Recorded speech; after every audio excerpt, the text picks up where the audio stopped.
Iva Radio manolotra ho anao mandritra kerinandro ity tantara mitoy no soratany radiolikatolona andrinisanao ny feon'ny ralala Mizra Velosoa aina ranay fijaona Lila ary fety raobelona mpandray feo sy mpikirakira ara-teknika Aksara Loarivony mpanatotosa manindrotra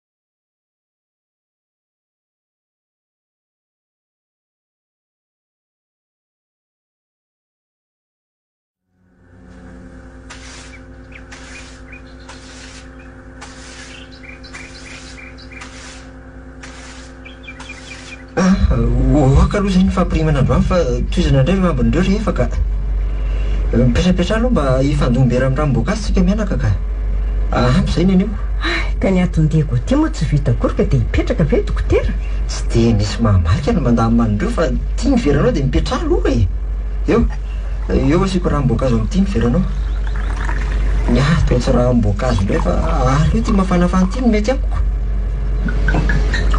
ve ka zany reny ny fomban-drazana ty zany lazaiko anao zany ny fomban-drazana ty anaka dia tsy mbola miova foana ve zany hatramin'izao raha ny marina dia tsy mbola miova kanefa efa misy ihany ankehitriny ny tsy manajo io fomba eo loatra tsony ty e inona ny atony ondry ny andrasoa ka efa betsaka kosa nge ny mianatra ka manam-pahalalana kokoa e ohatranao zao ka na nianatra aza nge tsy voatery anariny fomban-drazana raha to maso kosa zany eo amin'ny fiarahamonina dia ny lehilahy sa ny vehivavy ny betsaka miala amin'izany fomban-drazana izany ka misy ny lehilahy fa ny vehivavy ny maro kokoa e indray ny vehivavy indray fa ny betsaka sa manohatra amin'ny fomban-drazana ny vehivavy malagasy nge ka fe manara-panjaitra amin'ny fiarahamonina ka nahoana no izy indray ny sary manana herim-po mihitsy ny vehivavy malagasy ry anaka rehefa misy zavatra tsy eken'ny sainy sy mikasika ny tokantranony fa indrindra ny zanany mahavita mafony ainy sy manohitra izay eritreretin'ny fiarahamonina tokoa ny vehivavy malagasy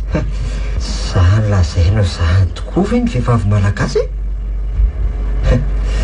to hafa mihitsy ny ahafantarako an'izany vehivavy malagasy zany ka fanaka maliny tsy sa manohatra ny tsirariny fa miaritra mangina maharimpery olona matahotra anao arin'ny mpiarabelona ka manaraka amboky ny tapaky ny lehilahy na ny fomban-drazana tsy ary fano diso tanteraka ianao mahery saina ny vehivavy malagasy tsy manome tsiny ianao satria tsy teto Madagasikara taona maro ianao ka tsy mahalala an'izany atao hoe toe-tsain'ny vehivavy malagasy mba ome ohatra hoe nindrasoa amin'izany herin-tsaina vehivavy lazainao zany raha tena tianao dia ilaza ary fano kanefa vonina iaino sy ino izay lazaiko ve ianao aloha e lazao fa vonina mampaninina moa izay lazainao fa fitity lalany aka lazao e eny ary tia misy tantara marina tantaraiko aminao indray andro nisy ampanjaka ray izay toa avy teny tokoa teo amin'ny mpiray foko taminy tamin'ity faritra ity entitra tokoa izany ampanjaka izany satria izy no mitantana ny trano be nanana zanaka vavy tokana izy ary dia nylalay mifatratra izy eo ary tsy foiny kanefa dia nalefa ny nianatra tany andrenivohitra nandrato fianarana ho dokotera toanao zao fano mba hitsabo mpiray tany lazana aminy aty rehefa vita ny fianarana tsy dia zava-pavoana miavaka nge zany roneny fa fandrinindray aman-dreny miteraka rehetra ny atafita ny zanany ary mba hitondra fivoarana amin'ny mpiarabelona amin'ny ihany keo avy eo aza tapahanao ny teniko fa eno aloha nifankaty tamina tovolahy iray io zazavavy eo noho ny tany andrenivohitra ary ny toejaza mba ho fanomezam-boninahitra ny ray aman-dreny dia niaraka nidina tantero izy zatovy mpifankatika nilaza ny zava-misy tezitra mafy ny ampanjaka ary nalahy tokoa kanefa rehefa nisisika ilay zanany vavy fa tsy hisaraka amin'ilay tovolahy tiany sady tia azy dia nanaiky ny anatanteraka amin'ny fanambadian'ireo ankizy ihany ilay ampanjaka zava-misy manera-tany zany roneny fa tsy aty ihany ny vazaha koa manoatra an'izany na mipetra nefa ny ampanjaka fa tsy maintsy mamita amin'ny fianarana dokotera ty zanany vavy ary tsy maintsy mody atany-drazana mitsabo mpiray foko aminy niverina nanao ny fianarany tany andrenivohitra dokotera izy mivady kely dia niteraka kambana ihany koa mianadara io zanan'ireo. Tsara fiafara kosa ny tantaran'izy roa zaniko. Ny fianarana vita ny tena miteraka kambana. Hoy ianao rehefa nandrefa niteraka kambana ny zanavavy dia nampanatsoin'ny ampanjaka izy mivady. Nambaran'ny ampanjaka tamin'izy roa fa fady no mitaiza zazakambana amin'ny fokondro zareo ka tokony ho vonoina na ariana ny ray fa izany ny fomban-drazana. Ndraheriny eny. Tena naika n'izany koa fa izy roa? Tsy nanaika izy roa ary velona amin'ny famaliana. Ko satria tsy azo ampidirina trano be moa ny zazakambana dia tamin'ny trano mitokana ny nanatrahana azy ireo raha mbola mifanazava tamin'ireo zanany ampanjaka. Ay ve izany ny ray aman-dreniny zazakambana afaka miditra ny trano be fa ny zaza ihany izany tsy ampidirina? Izany ny fomba tiry fano ary zanaka vavin'ny ampanjaka koa ve tsy ampidirina trano e?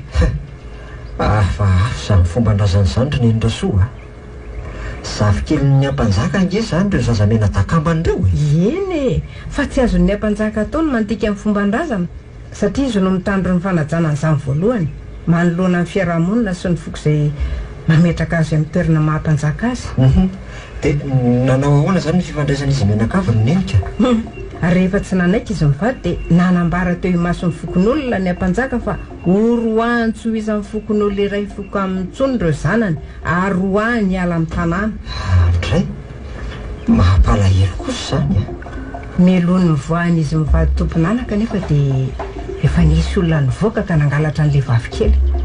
Rehefa hitan'izy mivady fa tsy tahotra ny tsony ny zanany iray dia nalahelo mafy izy ary niozona tamin'ny ampanjaka fa tsy fanerasera amin'ny fianakaviana tsony ary mihevitra ny tena notony tsy nateraky ny ampanjaka nanomboka teo. Iza kosa izany nangalatra n'ilay zazakely ka mba olona tsy matahotra an'Andriamanitra. Efa tetiky ny ampanjaka izany ny antsoina azy roa ao amin'ny trano be dia ho alaina fotsiny ny zazakely najanona tany an-trano vonoina sa ahoana? Izay ny saika nataony kanefa ny alohany nahatongavan'ny eraky ny ampanjaka dia efa tsy totsony iray koa ny zaza fa dia izay efa nisy nak'izay.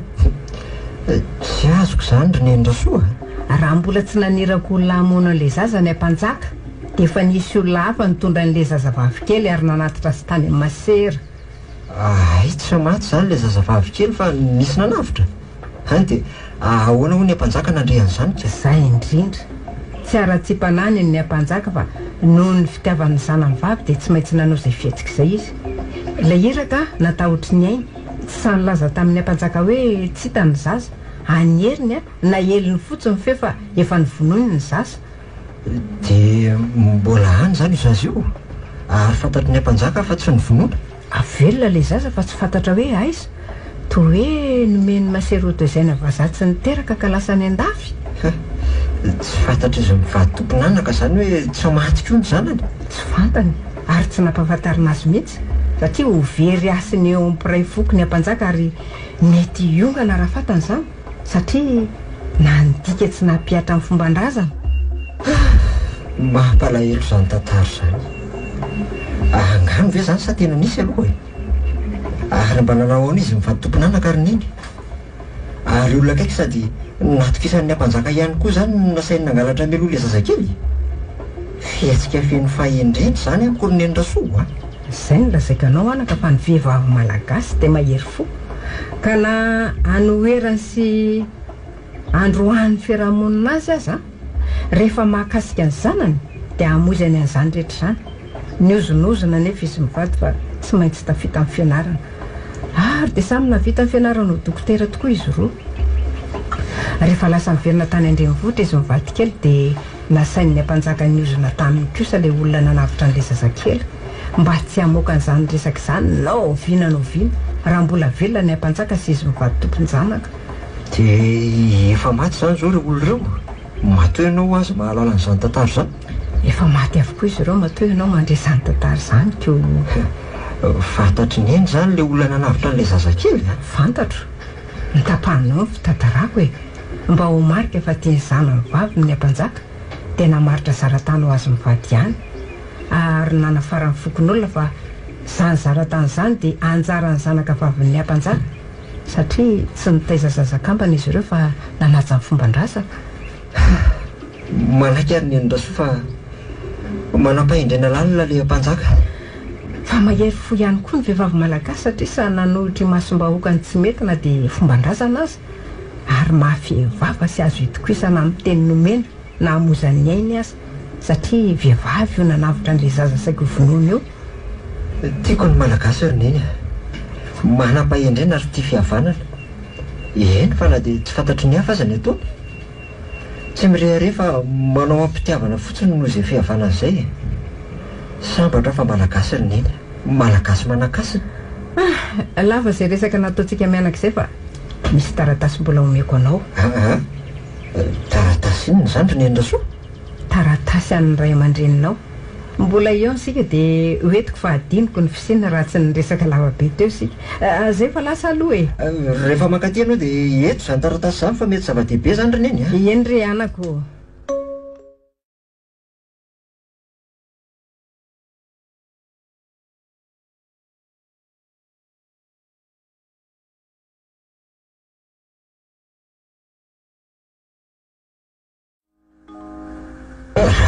Volana izay ihany tonga teto ambaravaram-by. Tsy nahaposiko tonga dia mahatamana aty toeranatika. Ny rivotra madio. Ny zavaboary tena mbola tsy misy fahasambanana kely aza. Misaotra ry dada sy neny namera ho alova sarobidy tsy azo atao kalo toy izao. Mbola hafa ny tanin-drazana. Madagasikara-ko tsy takaloko ny amin'ny hafa e.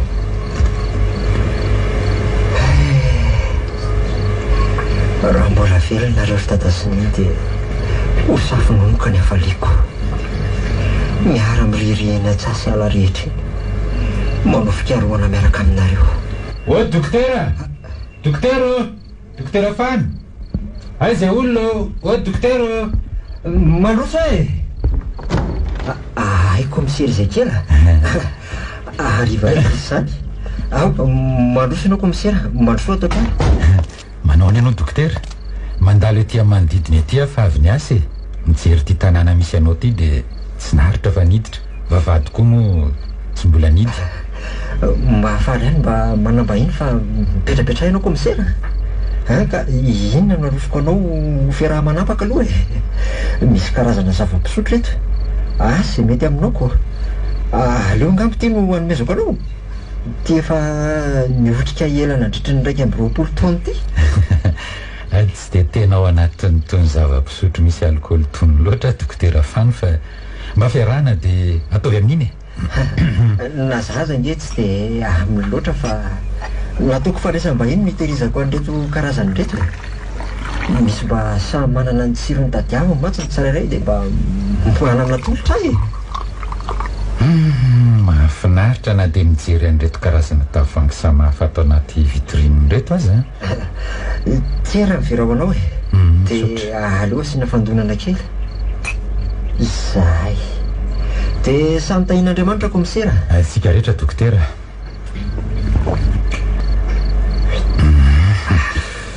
Hafa tokoa izany tsiron'izany e. Efa ela niotrehana toka maiva ny rio amin'ny lela. Makately ka manahoana aloha ny fahanginana dokotera? Manahoana ny fiainana amin'ny ankapobeny etỳ manodidina ity? Raha ny fahanginana aloha ko misera dia amin'ny ilaiko azy tokoa. Izany e? Mampilamin-tsaina e.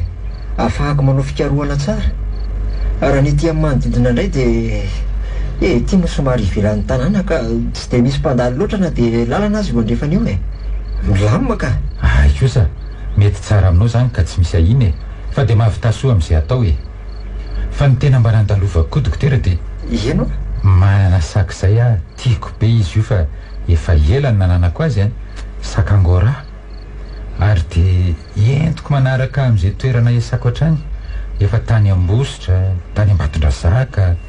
Mba tiako jerenao fahasalamany fa manao mala indaikoman izay izy ao. Tsy maninona fa eto aty rehefa mankaty ianao manaraka e. Saika iteny ihany aho hoe rehefa mankany aminao kanefa toa mbola mety aharitratra izany fandehanako any aminao izany ko. Sady eto avokoa ny fitaovana sy fanafody ahafahana mitsabo azy raha toa mila an'izany ny sakanao e. Manana anarana izy zany. Braun ny anarany. Ay, Tsara volobe miloko volondavenona izay. Tsara be ty ranona rosonao ka toa laim-panahy ny anampy raha tsitraka ao dokotera. Tonga dia raisiko ny tavoahangy. atao fa natao sotroina re io e. Za koa aza nampy ihany koko fa zao koa misera. Ty misy fangatahana toko aminao. Efa samy ty tany lavitra ty.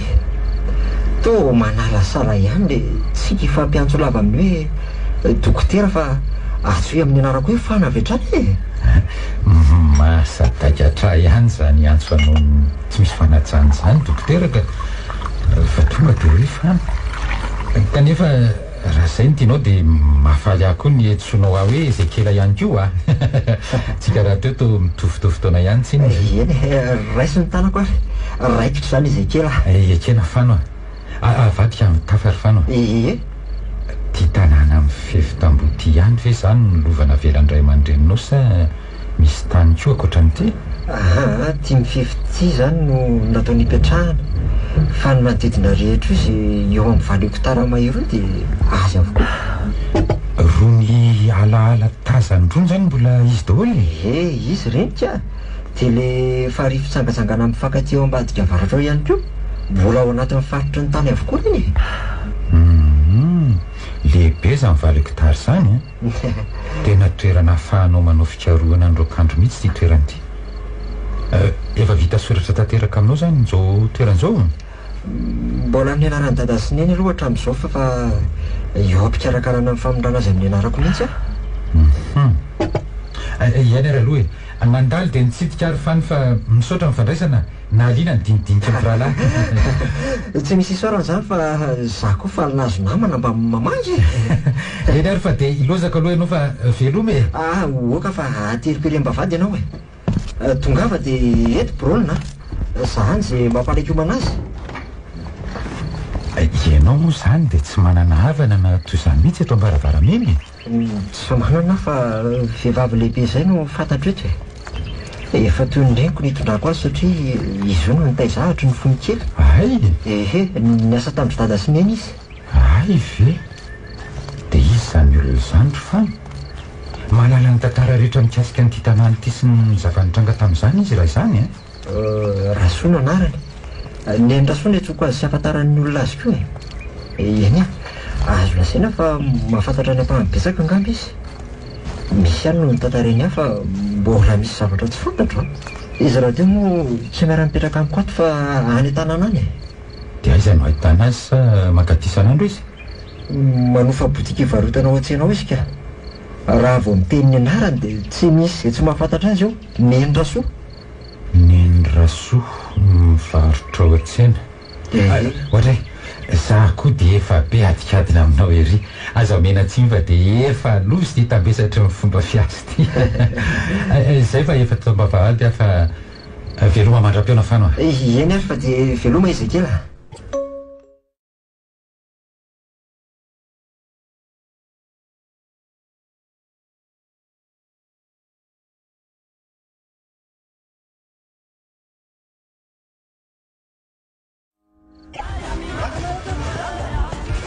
Manahoany tsy mba mandalo any an-trano tsony foray volany ny ka naleko mankaty an-tsena mamangy anao fa misy inona Dokotera, manahoana tompoko? Inona no ataonao?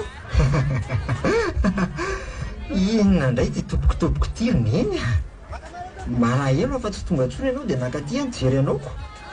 So misy zavatra mahazo anao na ohatran'izany? Mbola sahirana mivarotra dokotera dia tsy manam-potoana tsony. Ary toy ety ivelany ianao mamelatra latabatra mivarotra roneny fa nisy inona? To midy mibotika ny varotana ohatr'izay? Tsy misy idiranao zany izay no tiako atao. Neny misy zavatra nampiako anao ve? Mila vola nga ianao io? Mandehana ianao dokotera mandeha fa maneligely lan-tsena koa. Inona moa ny idiranao amin'izay fidiram-bolako? Noroahan'ny tompotrana fa tsy mifanaraka izay. Ilainy ny tranona ary mialahy ianao teo sao itsoko vahoaka eo. Neny mba tiako mandalo any an-trano ianao mijery ny fandaminana nataoko. Efa voalamiko tsara na ny hevitra anaovako fikarohana na ny hevitra fandraisam-bahiny sy ny sisa dia mba tiako aseho anao raha mbola mba misy hevitra hafa mahatsara azy re. ay tsara zany izany hoe izao dokotera aza mitady antsony ianao fa tsy manam-potoana no hoanitsony a eny rehefa malalaka kely a dia makany fa zay no izy mailomailo ihany na izany zanaka fa mitokatokana loatra ny toerana misy ianao eny ivelan'ny tanana io zay fa omendalana ianao e misy inona ry nendra sono ohatra mihafahafa ohatra zao ianao a nisy nampalahelo anangany nataoko aloha e mifona raha nisy an'izandry neny fa aza ataona ohatra n'izao aho sahirana rabola ve neny misy azoko anampinanao ary ve aloha e tsy misy malahirana fa tsy te ho antsony a dokotera fany fa oka izay a mandehana amin'izay ianao mandeha ho ia fa manakona ny tsenako ry anaka zay finina avindry ndrango mba andraso kely reto etam-barotra reto fa andeha kely a nendra soa neny a ohatra e maro dia lasa tokoa izy dia arahako fa tsy mahazava amiko mihitsy soka ndry ary lasisa ry izy teo nakaiza ny lalana andray ora misia ndry tsy lerangany arany joro tamiko teo amin'ny tsenany endra soteriva iny nandona mafy teo iny saika latsaka mihitsy ny ary mety atanako manina fa zao zavatra zao nakaiza koa ary nendra soa teo fo mamany zany no fahitako mifetsina mifijeriny toy nykodikody sady manopo masony manodidina anay teo foana fa tsy mety manatrika toy ny olona matahotra zao vano ary maninona eto ianao zany toy mitsatsirika fotsiny sady mierikerika rery eza kely zany hoe misy olona jereko eto fa tsy hitako teo naliny olona maro be eto an-tsenyreo fe ahitanao olona ary fano a fa mpivarotra sapetsena ny jerenao nefa tsy mainka nitadiavako le olona fa aloha manaraka mijery azy indray e hividy ena sainany etsy asisa dia efa vita ihany koa ny tsenako efa nazo an'reto zavatra filaiko reto koa ary ianao ka tsy miasa ny bron no aty an-tsena maraina ao anatin'ny asako dolo mivoaka aty an-tsena toy izao mijery mifandriam-pahalemana ka ay niangy ny asa tsy dia misy tena hoe zao na zao fa sanina avokoa raha vao mahakasika amin'ny filaminana ka andeha ody zany ianao io zao za mantsy mbola hivezivezy kely atao an-tsena aty vao hiverina any amin'ny brao hividy an'izay sisa dia odika aleo ilosaka ianao aloha fa mandram-piona indray iana ary fa mandram-piona e na ninona ro nanitsana tsy nanaraka nendra sofany fa nitsatsirika tampoka teo ary so dia hita miary any anara-maso azy ka mamy izy raha teo tsy nety ny laza fa nendra so tadiaviny tsy maninona fa efa fantatra aloha le nendra so raha toka tsy misy nendra so hafa mpivarotra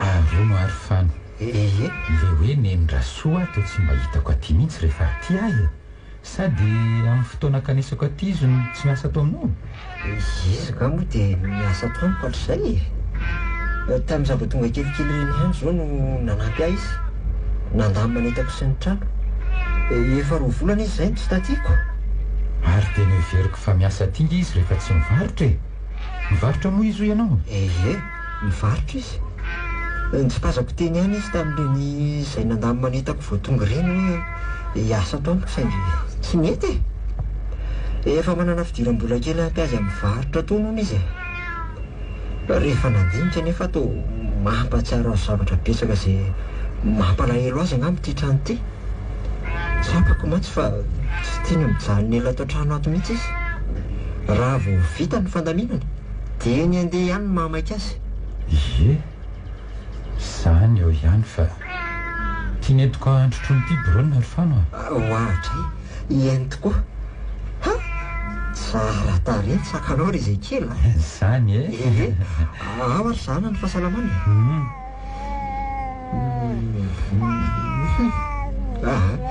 Tsy dia misy ny atahorana ka. Inona mahazo azy ity ry fano a? Tsy dia aretina be akory ny mahazo azy ity fa kokoaka kely fotsiny izy e. Nangatsika angamba. Ao ary tazony tsara borona fa anivona azy ary izay kely. Somary safosafo kely. Misy fotoana koa ngeny adala tsy mody hatrany fa any avelany any manaraka sakavavy e. Tany tsara ry izy aloha. Ao. Kay. Ay, voarangotra marina. Saofa efa vita ny tsindrona na zany izy za. Azafady fany fa tena nitsamboatra tapoka izy ka tsy voatanako. Mandeha raha mihitsy ange izany tananao zany. Tsy maninona fa rangotra kely fotsiny ka. Asiako alcool dia tsy maninona intsony. Miao, miao. Aza mbola samborina fa avy aloha fotsiny izy aloha hijanonao mba latabatra ao fa mbola nivadim-po e. Andao aloha hiresadresaka kely tsika. Tetengeny raha ny tananao ry fano e. Tafaletika lalina fa le hoany teo. Hatray. Ary tsy nahaposiko andeha raha be toy io ty izy ka. Aleo asiako landihazo misy alcool ary aloha e.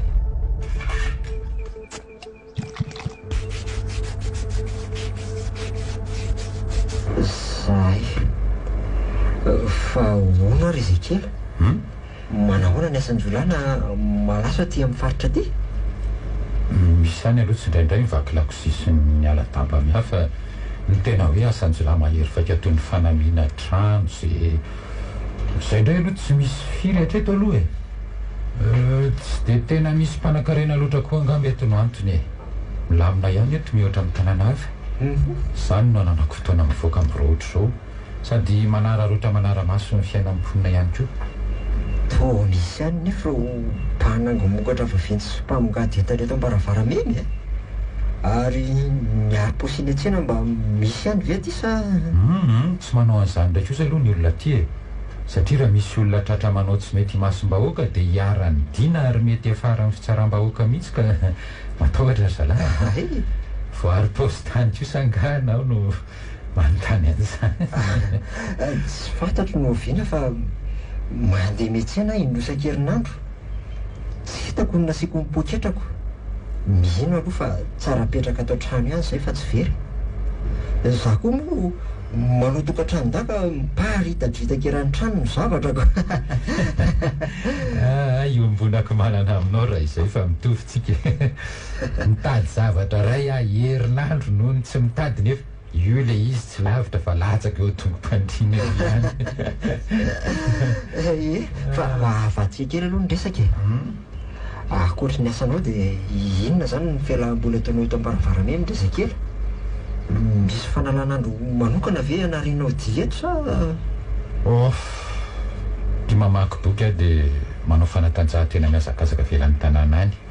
Lasa lavitra mihitsy indraindray sady mba mitsangatsangana e. Sambatra ianao mananatanjaka mba vita an'izany. Ny ahy dia mikirakira fitaovana elektronika ny tiako. Ary tena mampiaritory azy rehefa mahaliana azy eny izy. Vao manomboka manamboatra fitaovana irovana ny trano zao io. Indraindray mantsy manahy kely azy so misy mpangalatra na ziola alaim-panahy hiditra atao tanàna. Inona moa ny azoko atao hoe raha sanatria misy an'izany. Ny tranoko aty ivelan'ny tanàna. Za rery mety restory tsy maro izay ambonin'ny tany ihany koa. Hatramin'izao aloha tsy dia tena mbola nisy vakotrano izany e. Ka nahaverezana entana na zava-dehibe teto tanàna. Aza manao an'izany ianao ry izay kely fa ny olona nge rehefa etsehany devolana izay dia manao ny tsy fanao mahazatra e. Sady be zavatra sarobidy loatra amiko re ato a. Indrindra rehefa tota taratasy maro izay fikarohana nataon'ny dada sy neny sy ny mikasoka ny fananana navelan'ireo re. Ratsy aloha no aza misy fa raha tota taratasy izany tsy mahasarika ny olona aty e. Ny fitaovana sarobidy angaka ekeko. Mora taratasy sarobidy izany ve tsy efa manana toerana manokana fametrahana azy ianao tsy ho mora hitan'ny olon-kafa. Reny aloha dia tsara pirina ry tsy ampozin'izay mpangalatra ny asiako azy. Moa koa tsy anam-potoana navahana nireny amin'ireo box dossier maro afireo izy akory. Raha sanatria misy an'izany dia efa tsy maintsy mila fotoana mikaro kely sy mandinika tsirairay izay voarainy tanana izy aloha dia tsy maintsy tratra koa eo. Tinaro mampanahy anao kosa. Mahery tsy modo ny tsela velona ry Zekela. Izany ny anamboarako fitaovana elektrônika apetrako eraky ny tanàna sy ato an-trano. Raha malina tokoa izy aloha ny fehazo tokany. Izany mihitsy. Manao ahoana ilay tanàna voarangotra teo aloha e, tsy maninona. Aleo raisiko moramora amin'izay Braun fa efa tony dia andeha izay e. Mimi, Braun, miao, miao. Avy amin'izay, ohatrina tsara ny fitsaboana azy teo omeko anao dokotera. Tsisy an'izany ry Zekela fa hoako izao aleo anao ro ahako andeha fa aza dia mirediredy eo re. Inona mampinamana raha izany no akakisarany aminao e. Raha mahay dia mamalo ny fitenenany e. Izay fa veloma e. Hitanao ny lalana fa tsy hanatitra anareo sy Braun ery am-bavahady intsony veloma ary dia misaotra e. Raha misy zavatra azoko hanampiana anao dia aza mihafahafa fa mivoha mitanatana ho anao ny braoko e.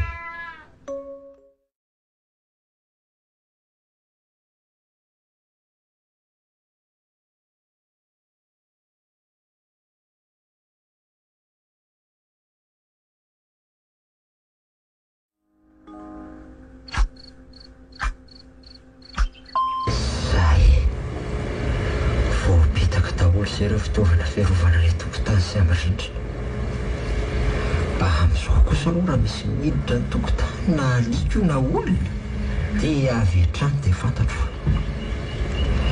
Ny atoandro aloha tsy alefako rehefa le amin'ny alina ihany no tena haiko.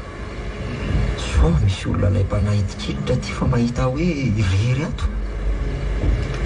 Tsahako anontaniana izay kely teo fa mahagaga ny volokodiny. Fotsy be toy ireny saika vazary. Ny voamasony koa mangarara fa tsy mba toy ny malagasy. No sady tsy mifantoka mihetsikehtsika foana.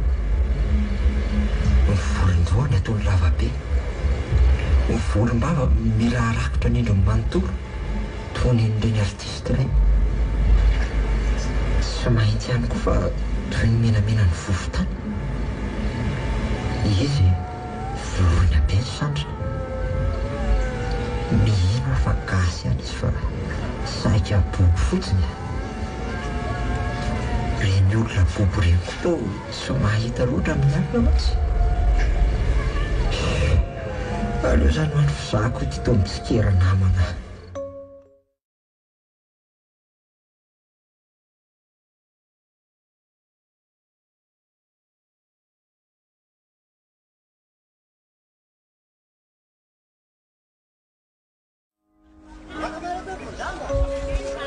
Palahelo aho ilay zanako. Tsy maintsy manao ireny fihetsika ireny aho nefa mba hiarovako ny ainy. Hitako vakivaky fo izy nandreny teniko nilaza tamiko fa tsy afaka nohany aminy intsony aho. Ahoana ireny fandraisany an'ireny? Noraisiny tsy fitiavako azy ve no nandroadroako azy ireny? Tsy nasiako fanajana azy na kely aza. Raha fatany matsy ny tena ataopoko mihena fa tsy tsara tamin'ireny fihetsika ireny izy. Ahoana nefa no alalany fa fitiavako azy no nanaovako izany? Ahoana ireny ataoko raio? Torohevitra? Ahoana ny fomba nataonako ny fanokely? Ary alako an'ireto olona manara-maso alavo reto. Rehefa nandaha fa tsy misy taratasy izany napetraky ny ampanjaka tamiko fo ny fahavelona ho an'ny zanavavy dia manjary mampiasa herisetra reto izy. Manjary misy mody mandona ny latabatra ivarotako, manjera lava ny entana amidiko. Ary meny mihitsy fa ry zareo no namaky ny tsenao ka namboson'ny tompon'ilay tika ka nanala. Fantatro fa olona avy any an-tanàna ireny na tsy miseho vatana aza ry zareo.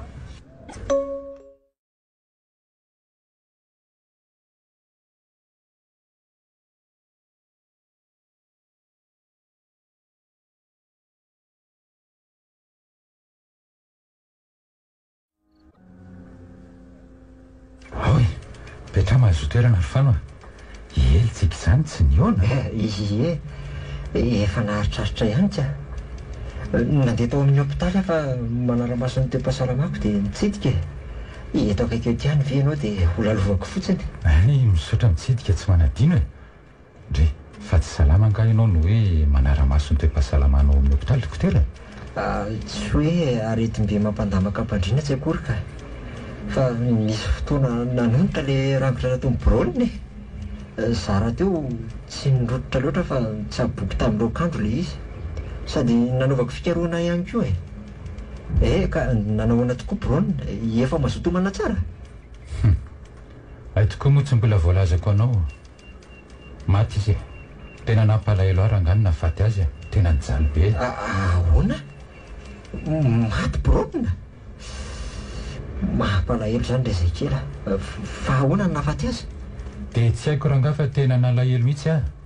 Nandonto be izy asa nandritra ny fiafatradiny teo.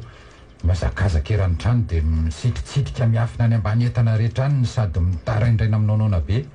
Farany nitsambikina be dia nikarapoka dia zay. Nampalahelo ary fa nisakako.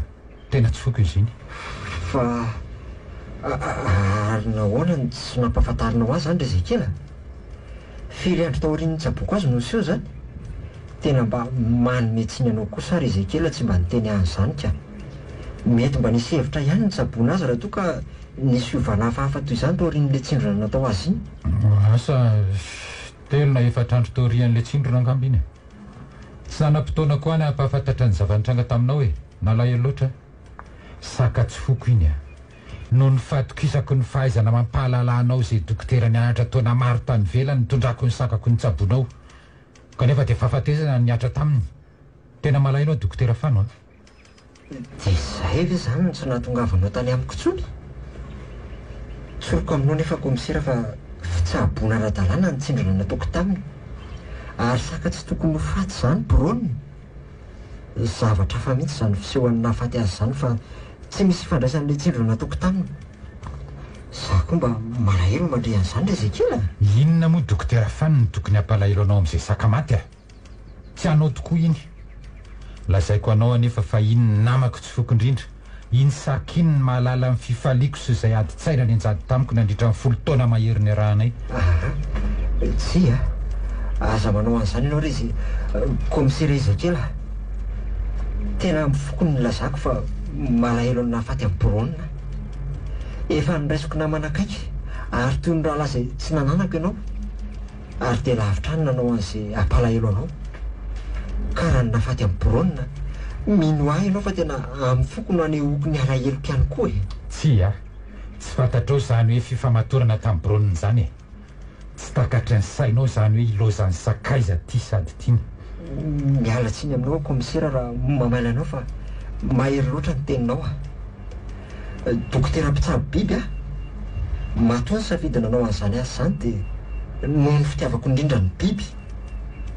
Ko raha ankehitriny ianao no miteny amiko fa tsy mahalala an'izany atao hoe fitiavana biby izany a, dia toy ny manompa azy zany.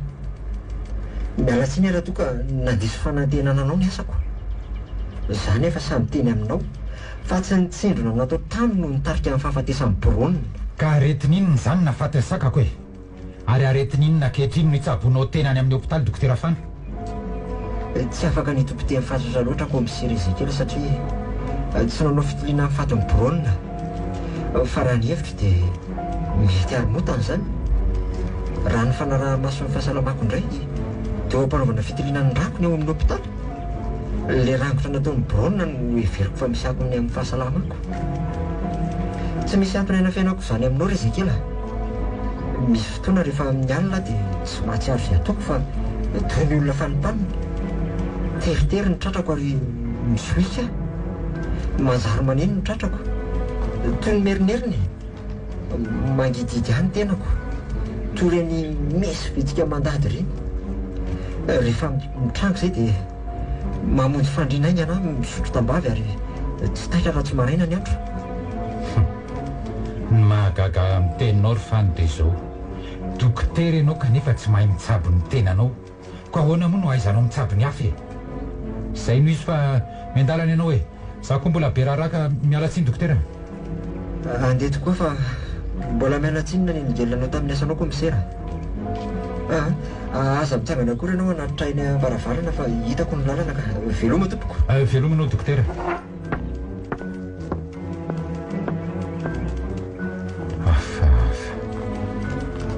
Toy ny olona tsy milamina ara-tsaina ny fijeriko any faina. Ny volo tsy mietika misaritadritaka. Ny volom-bava mandrobona be, ny fekanjo tsy toy izy vao tonga ireny, izay mikajy ny fiseho ivelany toy ny olona vao tonga avy any an-dafy hatrany. Ny ofany aretina hafahafa koa ty ilazay mahazo azy.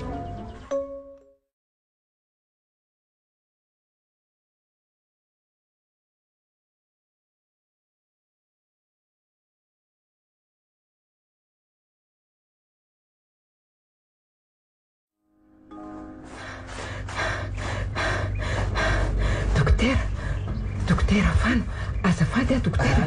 Nendra soa manahoana eny? Faly fa manantona ianao.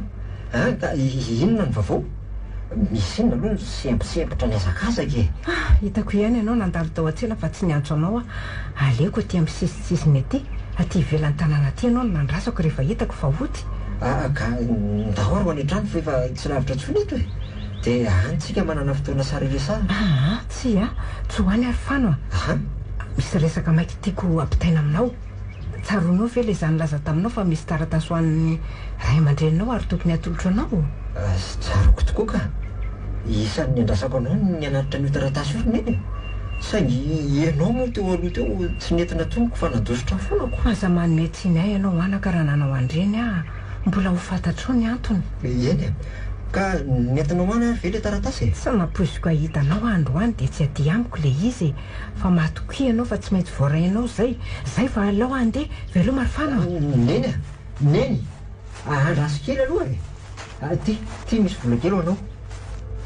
Ohatra tena tsy niandry akory izy sady miazakazaka. Maninona ary ny endraso mamana lava toy iny rehefa miresaka amiko e? Ndry ary avy taiza koa le rangahy iny mifoka. Toa tsy nahita olona nifanena taminay akory eto nefa tao lasany amin'ny lalàn'ny endraso any le rangahy. Sa avy atsy amin'ny itsy alaala kely izy. Inona koa raha mahazo ahy? Sa avy tia ny manjary mahamana mahita ny endraso mahamanako.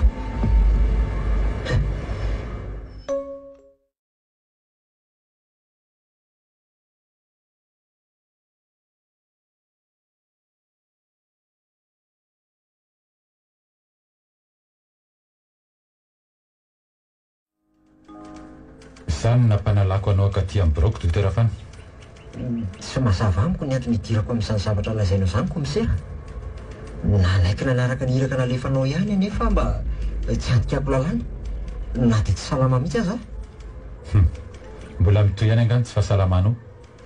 Miala tsiny raha tsy salama ianao kanefa tsy maintsy manadiady anao amin'izao von'olona eto an-tanàna izao. Fantatrao ve fa misy von'olona mitranga alina? Tsy fantatro. Ary ahoana moa nalalako an'izany ka? Zaho olona tsy mivoaka ny tranoko raha tsy hoe miantsena. Averiko indray mandeha ary fa eno tsara. Eny tompoko. Nisy von'olona nitranga alina vehivavy lehibe tokony ho 50 taona eo. Tatsah hivarotra maraina ny nahita ny razana. Rotodrotika ny akanjo nanaovan'ilay vehivavy toy ny rangotana. Ary ny tenany sy ny tarehany koa dia fendratra toy ny dian-drangotra. Tsy lavitra ny Villa-Badozy misy anao no nahitana ny razana. Tsy fantatrao ve dokotera Fano ny fisian'ny von'olona akaty ny tanàna hipetrahanao io? Tena tsy fantatro mihitsy izany. Zaho aho vao mandray mikasika an'izany komisera. Tsy mba tianao ve ny hahafantatra io olona maty feno dian-drangotra io dokotera Fano? Fa olona tokony ho fantatro ve izany komisera? Fantatrao tokoa ilay vehivavy lehibe izay maty tsy lavitra ny tranonao. Nendrasoa. Iza hoe komisera? Nendrasoa e? Fa nahoana nisy namono nendrasoa ka? Aiza no ahitako ny razana komisera? Aiza? tea matatra n'izany vehivavy nisy namono tamin'ny fomba feno abibiany zany a raha dia sanatria tokoa ny Nendrasoa zany. Tsy ilaina akory nitondrananao any amin'ny hôpitaly hamantatra ny Nendrasoa. Ny mponiny eto ambaravarambemy dia mahafantatra fa Nendrasoa io nisy namono io. Ndray ry komisero, fa dia olona inona indray zany manao abibiana mamono vavy antitra zany? Nendrasoa voany fampiresaka nge zay omaly atoandro e?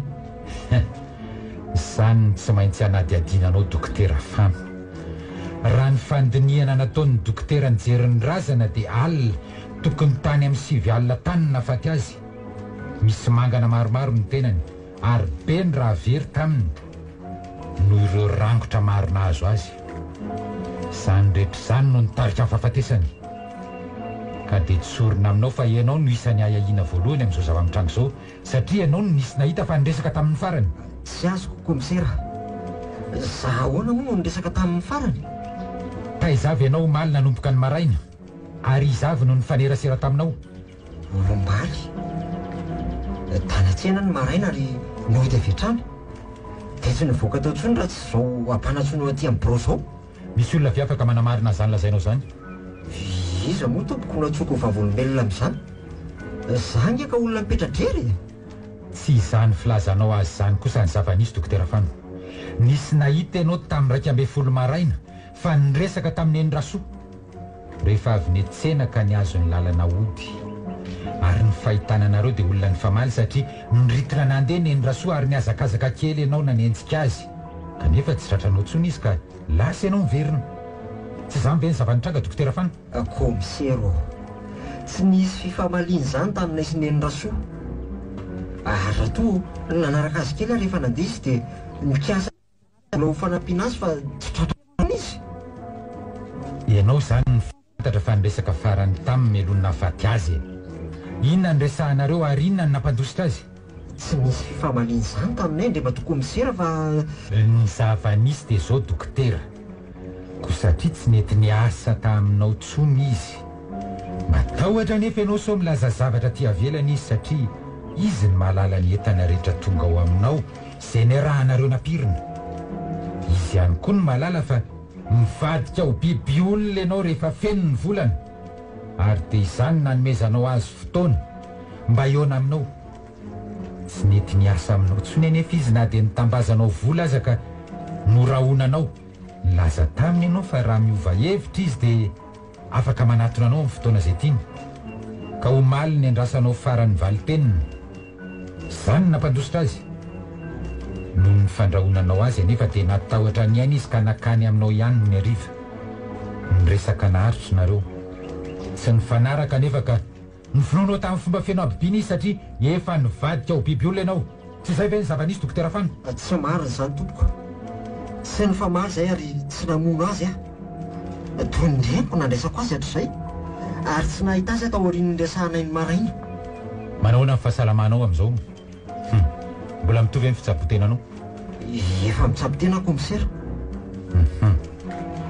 Inona ny resaka amin'ny fanaovanareo sy Ramatoa Rasoa farany?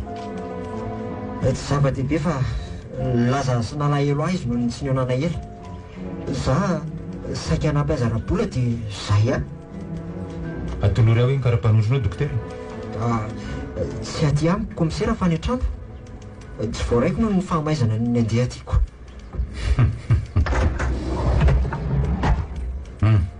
Tsy karapanondronao ve ty? Iny komisera fa ahoana ny nahatonga niny any aminao? Voatsindry tao ambanin'ny fatin'ny Ramatoa Rasoa ty. Mbola sahanao ve nilaza fa tsy nahita azy ianao ny alina ary tsy mifamaly nareo e? Laviko an-trano komisera ny hoe nahita azy ny alina. Raha ny momba n'ity karafity indray, nisy fotoana nitadiavako azy ty tao an-trano fa tsy tsaroako no nasiako azy. Vonina ny nandainga ianao zany raha nilaza fa any an-tranonao ny karatrao dokotera? Tsy tompoko, tsy tsaroako any toerana nisy azy iny efa elaela izay. Efa nikariko ihany fa tsy fantatro velively hoe aiza ny tokony nasiako azy. Ka ahoana ny nahatonga nyty teo amin'ny toerana nahafaty an-Ramatoa Rasoa e? Ka dia tsy fantatro tompoko. Eto aho vao mahatsiaro. Nisy fotoana efa elaela ny etsena. Nisy olona nandola mafy ato amin'izay.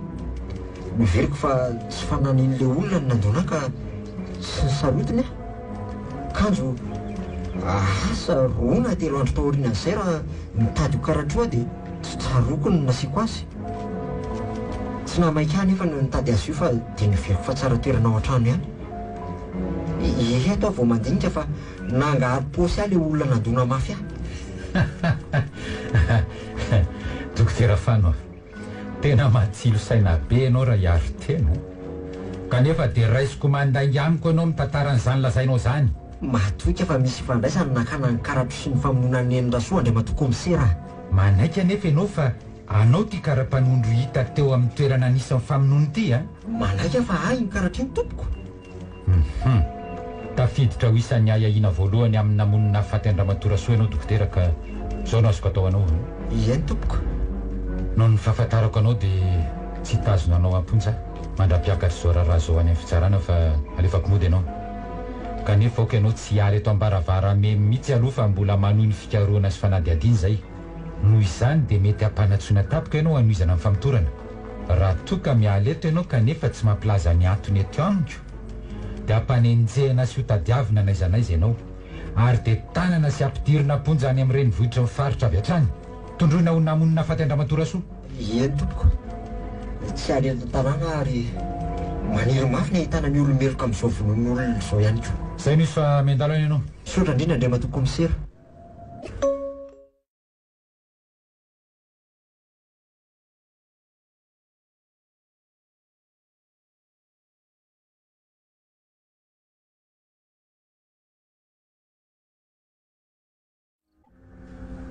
Manatona anao komisera fa ametraka fitarainana fiantra.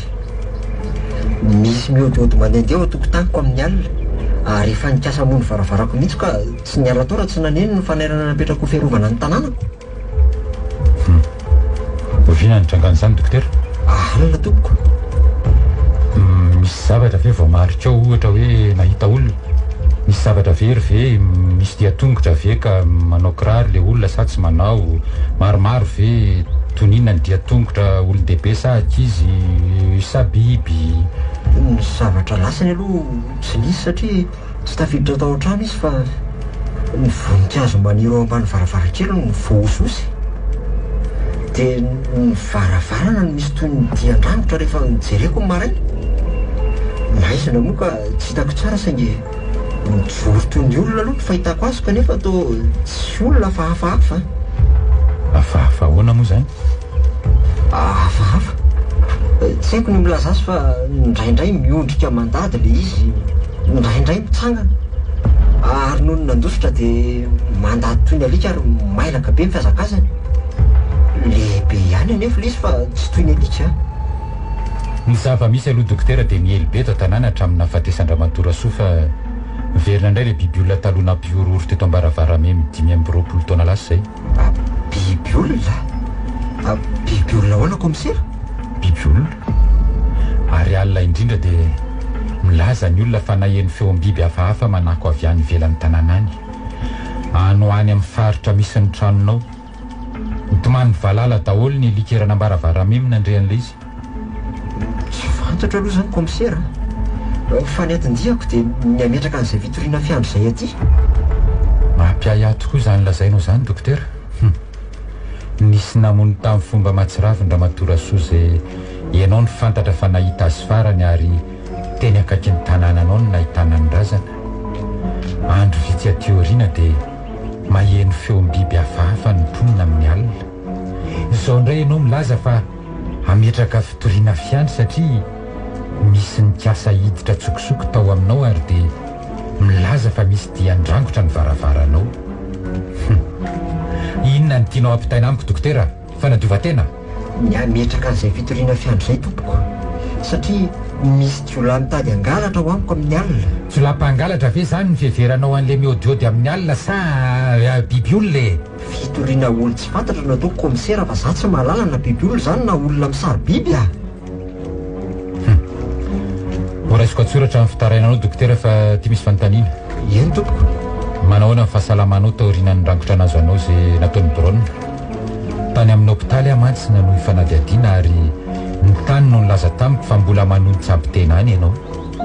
Ry zareo dokotera moa tsy milaza ny atsipriany fa voatanany tsy ambaratelo ny fitsaboana ka ianao mivatana no anontaniako. Tsy antony tokony anafianako an'izany aminao komisera. Raha toa amparoso fanadihadiana izany. Milaza ry zareo fa nalefa ny andrenivohitra natao fitiliana ny raha nalaina tamiko, ary tsy azona valany raha tsy eo amin'ny 3 volana eo. 2 volana izay ny lasa. Dokotera, misy fotoana ianao nilaza tamiko fa rehefa amin'ny alina dia mihetsika ny aretinao toy an'ilay rangitra nazo anao. Ahoana tsara moa fiseho an'izany sokotra aretin'izany? Satria everiko fa tsy misy fandraisany amin'ny ahiahanao ny aretina mahazo ako misera dia lazaiko ihany na dia kiasika manokana aza. Rehefa manomboka rivariva mena masoandro iny dia manomboka fanimpanina, manomboka mangididy ny tenako manontolo, toy ny tsy tonga saina manao zavatra ka zay ataoko eo dia tsy tsaroako vetivety eo. Toy izany ary manomboka teritely ny tratrako sy ny tentako, misoika ary maneno ny tratrako toy ny maneronerona misy reoaka kanefa tsy reoaka. Rehefa mila tsy tatiko tsony izany rehetra izany dia misolo akanjo ary mamonjy fandriana atory. Tsy mahasiaro tena raha tsy efa maharaina indray ny andro. Tsy fantatrao izany izay ataonao rehefa alina ny andro. Tsy fantatrao na mifoy ihany ianao na tsy, ary tsy fantatrao hoe nanao inona ianao. Izay izy efa misy tompoko. Misotro tambavy aho mba hampitony ny didy sy ny manery ny tratrako sy ny tendako. Tsy fantatro izay mitranga amin'ny alina satria mamonjy fandriana. Mazava amiko ny tenao dokotera. Ao ary avereny indray mandeha hatramin'boalohany ny antodianao eto amiko sy izay lazainao rehetra teo fa horaisiko milina ary dia soniavinao avy eo. Isy ihany koa fidinana ifotony ny toerana nataonay rehefa avy eto ianao.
Maty ai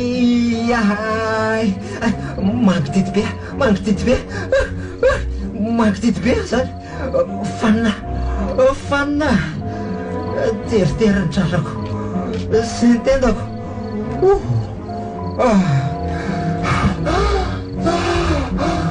Misoika any sady maneno ny tratrako. Afisao ambony folo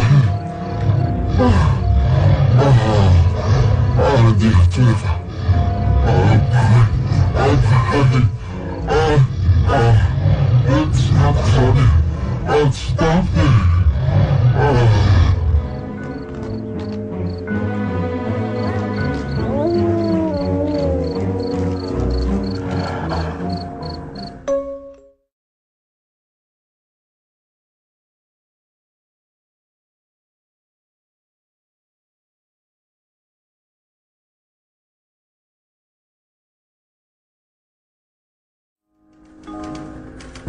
inona ary zao e? Misy vaty olona indray alina ary feno dia an-trangotra toa an'Indrasoa. Lehilahy tsy eto ambaravara meme nefa satria tsy misy pahalala ngamba fa inona andalo nisy ihany nilaza fa efa nahita io lehilahy io teny an-tsena ndresaka tamin'ny Endrasoa ary mbola tsy lavitra ny vilabadozy ihany koa no nahitana ny fatiny. Izy io lehilahy maty io ary iza mariny ty dokotera Fanity zay olona manao fikarohana hafahafa ary mipetraka amin'ny tokamonina ao anatina tanàna mifefy. Avy ao anatin'ny savy aty ivelany niditra nanao an'ireo dian-drangotra be tamin'ny varavarany. Avy any anefa ny tamboka na olona na biby lehibe no afaka mianika ny tamboho raha avy aty ivelany. Raha avy ao anatin'ireny tsy misy olona fa tsy dokotera no mipetraka ao, tsy mipalika izy ary milaza fa matory tsy maharay tena raha tsy maraina ny andro. Inona sa iza ny namono an'ilay lehilahy? Fa tapoako jereny izao maraina izao hatrany ny dokotera Fano ahitako hoe fikarohana inona nataony.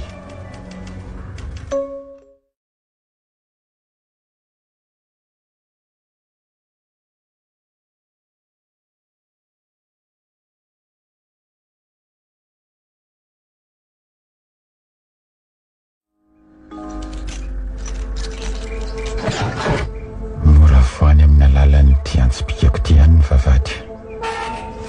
Zay tafiditra moraka le ary inony ty to dia tongotra mitrisina amin'ny tamboho avy ato anaty tanàna toy ny hoe nianika tamboho dia teto ny voaka tsy tamin'ny vavady. Hafahafa ary aleo miafikafina manaraka ny tamboho mba tsy ho hitany ny fahantonako ny trano. Tsy goloviko avy ao amin'ny varavarakely izay ataony aloha ary rehefa eo ambaravarana vao iantso ody. Mangina be ny ao an-trano, tsy misy mihetsika ary efa nivoaka ny trano nga izy izany no mivono tanila ny varavarana.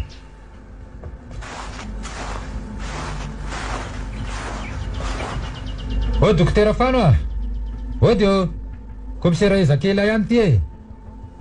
Aiza olona? Dokotera Fano a! Ary tsy misy mamaly fa nakaiza. Aleo atosiko von'ny varavarana dia hiditra. O dokotera Fano, aiza olona? Ohatray, ary toa mikorotana be zany ato an-tran'ny dokotera izany. Miparitaka eran'ny trano ny atota taratasy sy boky sy mifanaka mikorotana fa tsy milamina amin'ny toerany. Aleo atao tanany ty valopy ty dia atao etsy ambony latabatra. Aiza ianao dokotera? Ndeha jereko any anefitra fandriana. Ohatray marina. Dokotera, manino ianao? Tsy salama ka? Toa tsy mandrizy antsoantsoko mihitsy ianao e.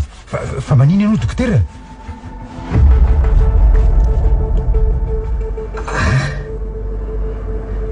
Misy inona? Dokotera? Maharary daholo izany tenako sy ny lohako izany ka. Izy ianao? Fa ahoana? Fa misy inona e? Fa aiza izany? Ahoana ny fomba nidiranao toto? Dokotera, manino ianao dokotera? Marary anga ianao e? Sao dia hoentiko any amin'ny hopitaly ianao? Toa mivaloarika be ianao izany. Ny faharorabavanao manorika amin'ny takolako. Fa manino ianao dokotera? Fa ahoana izao hoe? Fa misy inona? Manao hoe natao ny efitrano fandriako ianao? Kay marary be izany lohako izany. Ny von'ny varavaranao dia niditra dokotera. Efa niantsoantso ihany fa tsy nandrezy ambonin'ny tany ianao. Izy ianao iza aiko amsera dray tovanampiasany fatako ray manontolo zany toy ny olo lavy ny azakazaka mafy sady naharitra azafatiko amsera fa taitra tapoka ka tsy nafantatra anao ay marary be kosa ny lohako zany ka dokotera Fano marary iny ianao hoe misy azoko anampinanao ve azafady hoe komisera akanjo folakotra io dia mandana andraso amin'ny efitra fandraisam-bahiny fa isolo-akanjo vetivety dia ho avy eo tsy maninona kory ianao tsy anefitra tsy zany no iandry anao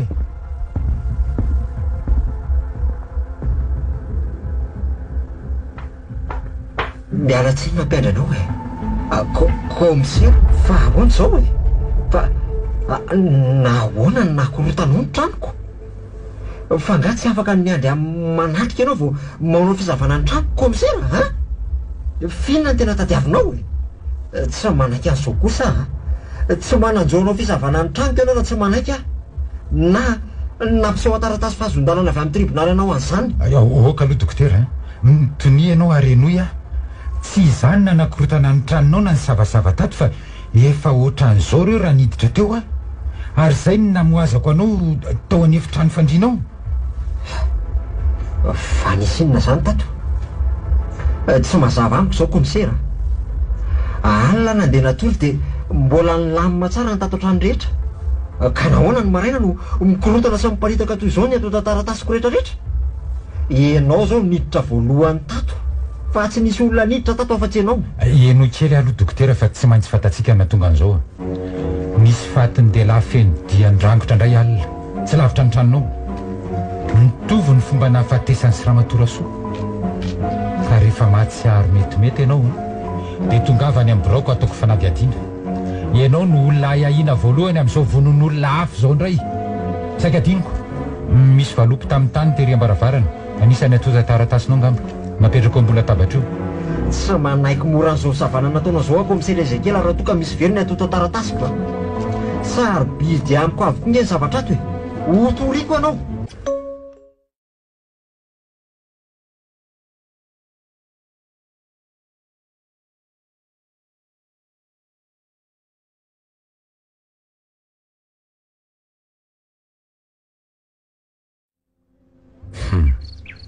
tsy tonga tany amin'ny braoko dokotera Fano androany manontolo tsy maintsy arahako masaka kiny ataony amin'ny 2 mahery zao efa adiny 3 no mitsikilo avy ety ivelan'ny tanànany dokotera tsy misy zavatra mitranga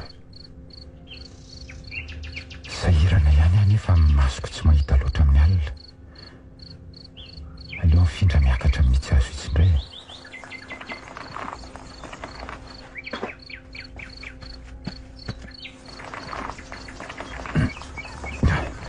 zay mahasotoerana tsara ary mahatazana ny trano manontolo tsisy anapo ahita eto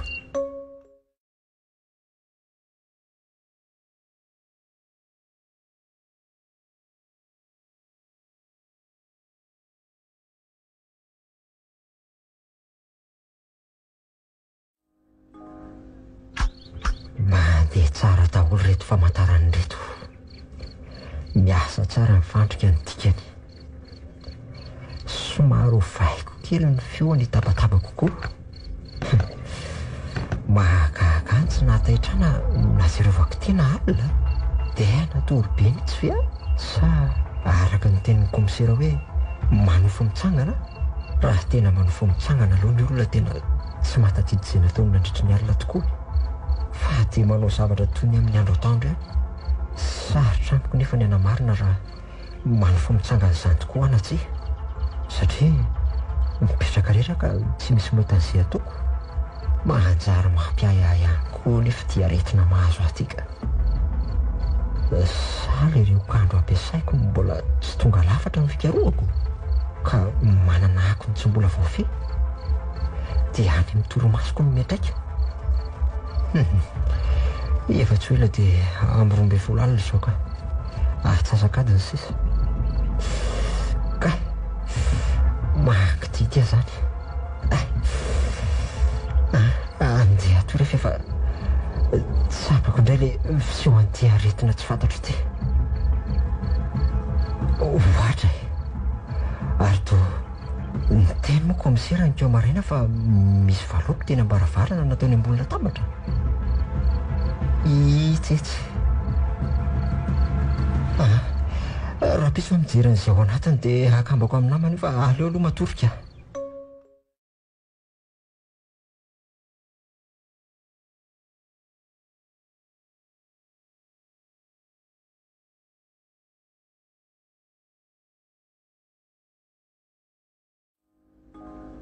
Efa tsasakadiny mahery izay ny nanampian'ny jirony.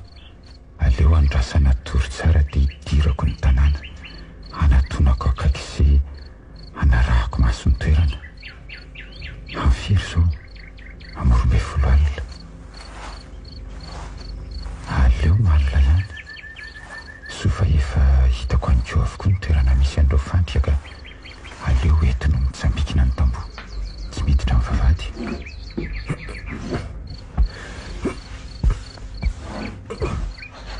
Zay tafiditra ny tanàna. Mazava tsara ihany koa ny volana feno manana. Tazako izay mandeha ato an-tokotany raha vao misy mihetsika.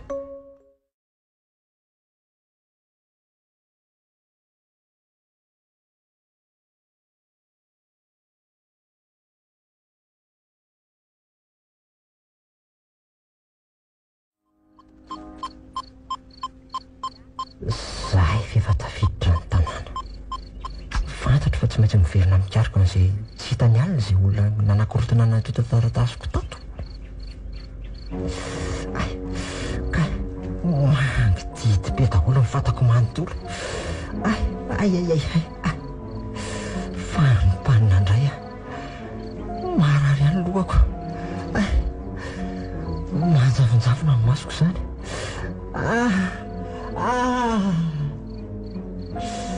Tsy maintsy tratrako izao olona tafiditra aty izao.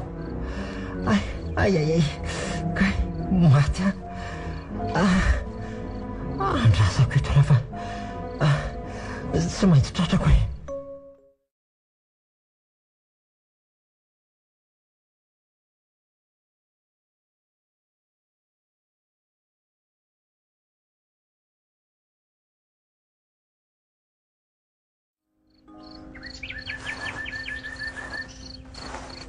Mitsaikotsaiko moramora fotsiny dia miainoaino ihany sady manatona. Tia misy tapaka poiron raisina ihany tony fa tsy fantatra izay mitrangana eo alina.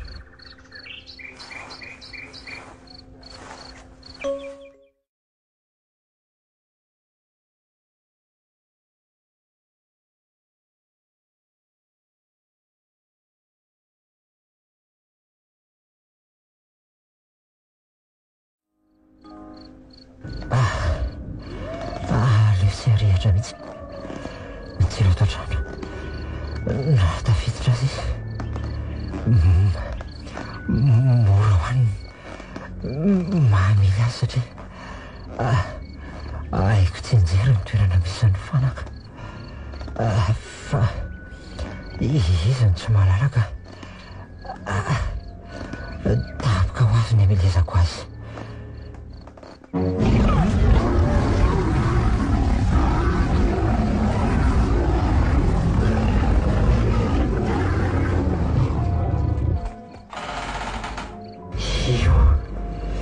Io fa mijahajiry eo atokoana. Aiza? Oe! Tsy afaka teto lahy. Somary salara. Ratolle. Kay atao malaiky. Motsotra marina. Avelao iny ko fay. Tazolona iny raha mafy lahy. Iny le ty tatazo. Ay tapaka sandrika. Tapaka.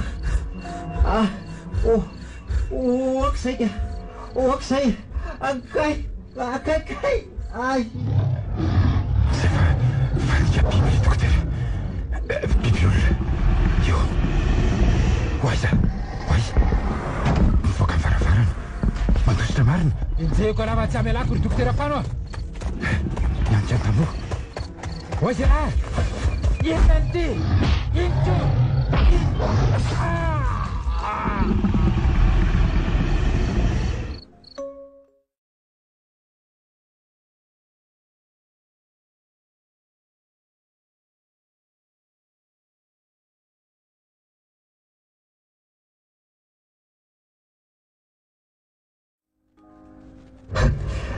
Taika eny ianao komisera. Natahotra mafy nahitany raha tamin'lohanao. Efa nidiovoka any sy nasiako alikola zao vao nametahako sparadrap io. Tsy manina loatra ianao. Fa iza zany. Dokotera Fano. Fa naninona resika zany. Tatragnoko ianao komisera. Hitako mivalapatra tesakaiky ny tambotetsy ianao zao maraina zao dia netiko ny tsabondra ato trano. Makahina tsara aloha ianao fa aza miarina ka. Dokotera biby olona. Biby olona ianao tsy mataotody. Biby olona. Biby fa tsy olona. Olona biby. Aza manatona ianao e. Melahy ery alavitra ery ianao. Komisera. Vino ty lazainao e. Zay voatratrako lahy. Nanino io tanany lahy mifatotra lamby io. Tsaroko fa io tanany lahy io le mivelesiko miboaron alina. Dokotera biby olona. Zay elahy voatratra fa aza mandatsony. Elahy ny namono an'ny neny rasoa. Elahy koa ny namono an'le lehilahy tamin'ny rango tava sy rango-poy. Diako an'lahy ihany reo ambaravaran'ny lahy reo saingy nataon'ny lahy andrebrebena mba hanodikidinana ny fanadiadiana fotsiny. Tsy vaniny elahy. Mitalema. Oka tsy anatona. Asa mihetsika lahy fa raha ado ny ilainy lahy. Za matanjaka anao elahy. Komisera tsy vaniny lahy. Elahy miditra tsokosoko ato tanànako amin'ny andro alina. Mitady angalatra ny tahiriko. Ary mbola mively amin'ny tangala. Amiko pay. Dia elahy indray manameloka ho biby olona. Za ty tsy maintsy miaro ny aiko sy ny fananako na lazainy lafa biby aza. Mangana daholo ny tenako. Ny tanako mila tsara izavatra. Zano ny tsabo an'lahy. Ahela ny komisera mpamadika amin'ny marina sy mamono olona ary dia manendrikendrika ny hafa mba hisolo vaika any akalana. Na kely vatana ny hoe lahy zany ty tsy matahotra ny lahy. Elahy be vatana fa za matsilosaina. Tsy ny firongaronga ny voalavily ty ny inona fa ny mahakely anitra ny totozy tian'inona lahy isambotra totozy elahy fa biby olona e. Tsy ady amin'ny lahy. Andeha fa tandremo lahy miala eto tanàna. Isy polisy haka ny lahy eo ka raha mandositra lahy dia ho hitan'ny lahy zany aza biby olona. Lasy elahy rangahy, lasy elahy. Andrasako olo ty zay alefa ny lahy fa za tsy adositra. Ary ifanazavitsika amin'izay eo anantsika sy elahy. Azo ny lahy zay.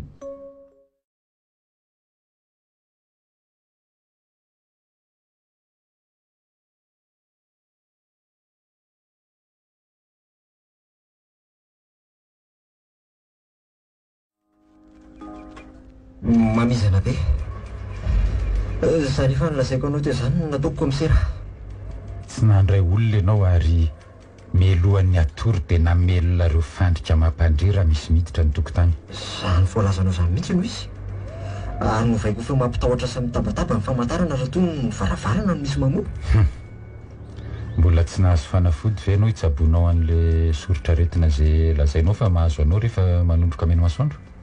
Tsy mbola mivala fitsiriana ny rako avy an-Tananarivo fa mbola miandry kanefa na zany aza tsy mipetra-potsiny manao fikaroana andreo zava-mani mety manasitra anahy ary manao tambavy sotroko. Tsapako fa misy fiovana metsara ny fahasalamako. Kanefa io aretina mahazo anao io dia lazainao fa mahavery tadidy anao rehefa manomboka mihetsika. Mampangididy anao. Faritra iza mangididy anao sa ny tenanao manontolo? Misy an'izay ka. Misy an'izay kanefa alina dia tsaroko tsara fa namono sy fandriana ary tsy nifonitsangana mihitsy. Raha tsy nisy ny fidiranao tsokosoko ny tanànako sy ny tranoko iny. Dokotera, Vao eo ianao no nilaza fa aretina mahavery tadidy anao mahazo anao.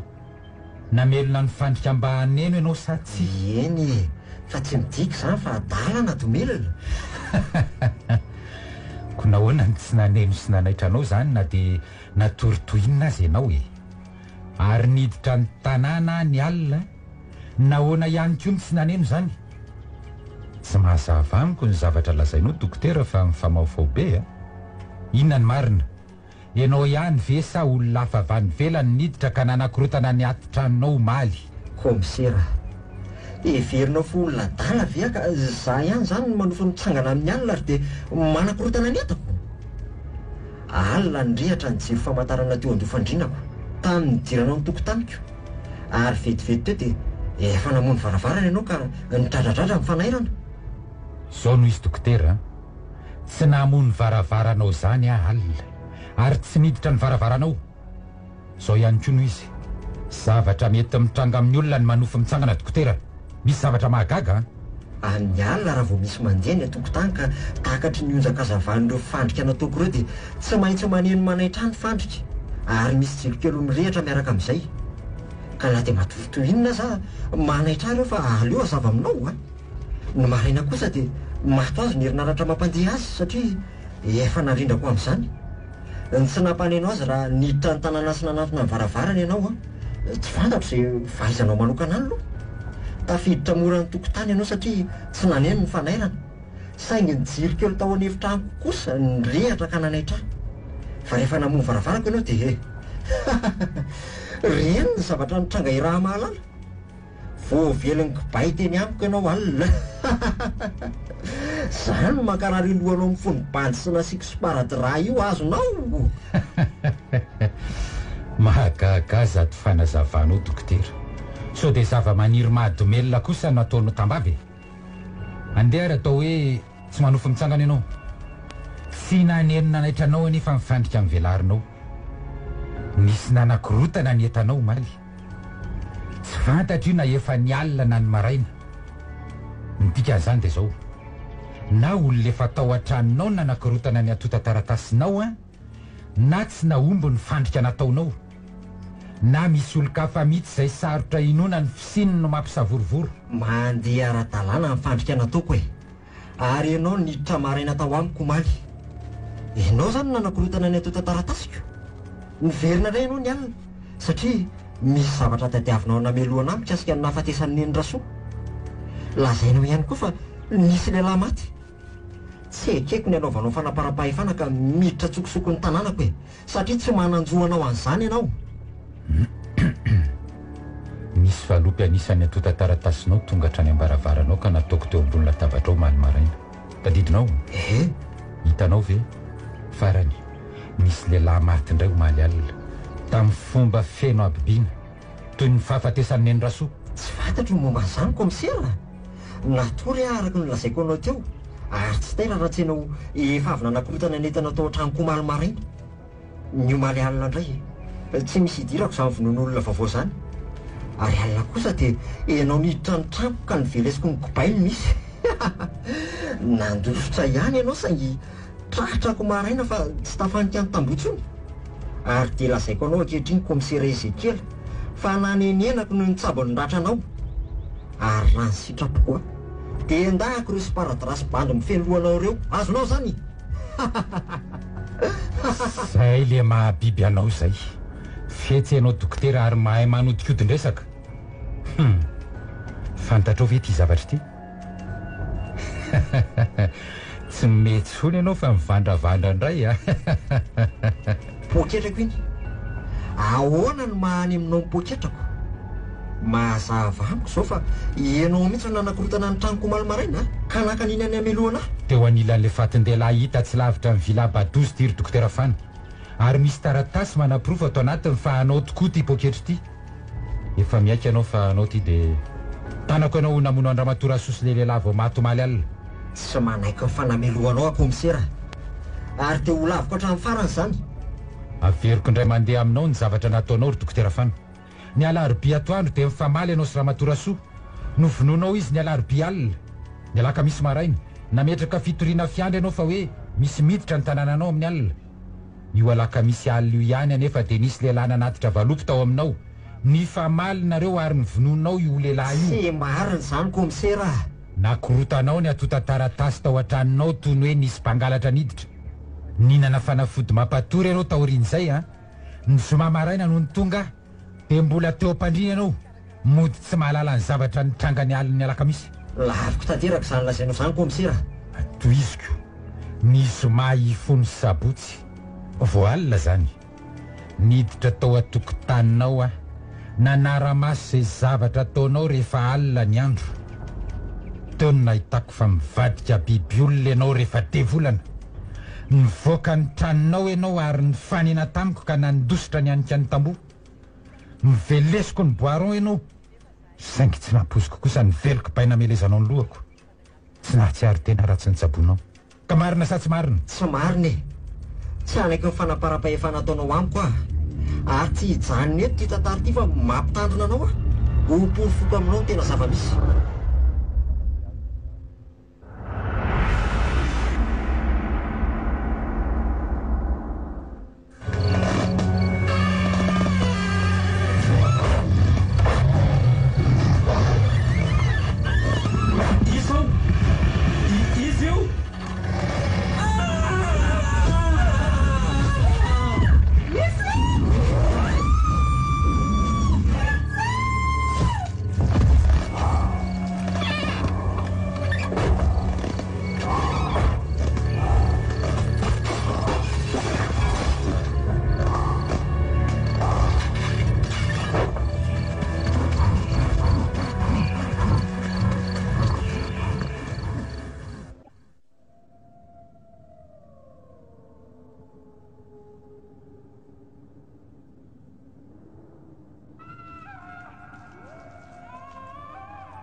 Viva radio nanolotra ho anao teo tantara mitoy no soratan'ny radio rikatolona nandrenesanao ny feony Ralala Louise Ravelso Aina Ranaivijaona Lila ary Fety Raobelina mpandray feo sy mpikirakira ara teknika Aksara Loarivony mpanatotosa Maningotra